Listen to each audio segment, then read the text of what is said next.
Hey guys, welcome back to another JC Tennis video. So today we're going to talk about Casper Ruud and his take on the Jannik Sinner doping case. You see the headline here, Ruud on the Sinner case. I feel sorry for him. Obviously, there's more to the quote than that, and we'll get into it.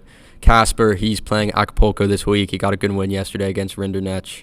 And after his match, or maybe before, he talked to Ben Rothenberg. I'm sure a lot of you guys know Ben Rothenberg. A lot of people have hard feelings about him. He's been very outspoken about the Zverev domestic abuse stuff that's happened and the case against that. I believe Zverev's people are suing him for defamation on that whole thing, and I'm not sure if that's played out yet. But it was Ben Rothenberg that talked to Casper Ruud. He tweeted about it here. And then this article, we're on tennisnow.com here, they got the whole quote about Ruud's statement on Sinner's case.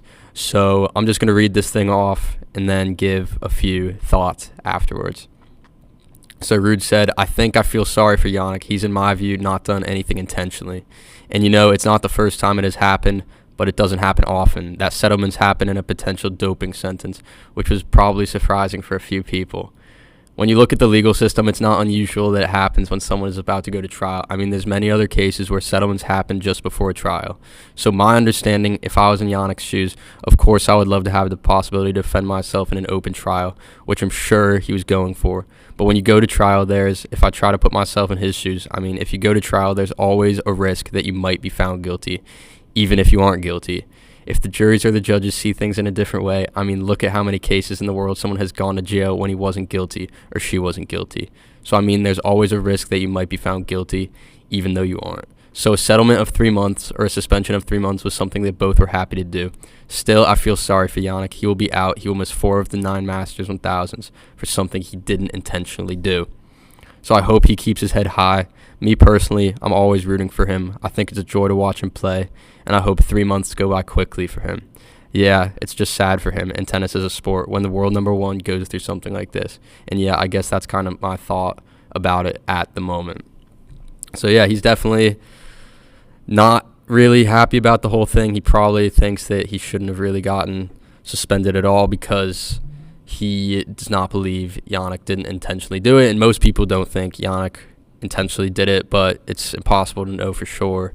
And there's obviously some things around the whole situation that do raise eyebrows.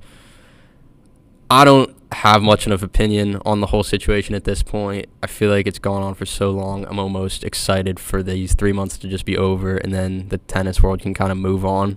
But I don't think he did it intentionally, and I think he was still treated preferentially. I think both things can be true, and people don't really want to hear that he probably didn't do it intentionally, but he's also did get preferential treatment as the world number one, as a superstar of the sport. And I think a lot of people do see that. I think Ruud is almost touching on that a little bit in this quote. Was 3 months the correct amount of time? I don't know. It was a very coincidental timing of the 3 month ban. It was good. In the end, I think, it's why he didn't go to trial, because I think he figured, hey, 3 months and I'm not going to miss a slam. I'll take that right now, because they were trying to get him for 2 years, up to 2 years. And if it's a 2-year ban, that could be career ending, career altering in a very negative way.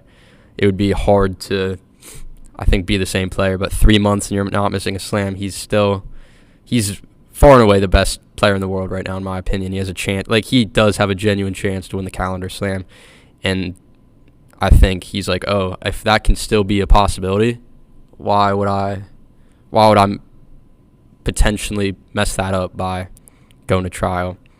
And then, I don't know, I think he probably just figured it was the best move, and it probably was. But yeah, that's all I really have for it. I like how I said I don't really have an opinion on it anymore, and then I just told my entire thoughts on it. But it was cool to hear Ruud's thoughts on it. Ruud's a great guy. Everyone loves him in the locker room on tour. Classy guy, great competitor. But yeah, that's really all I have for this episode, guys. I'll see you soon with more news in the tennis world.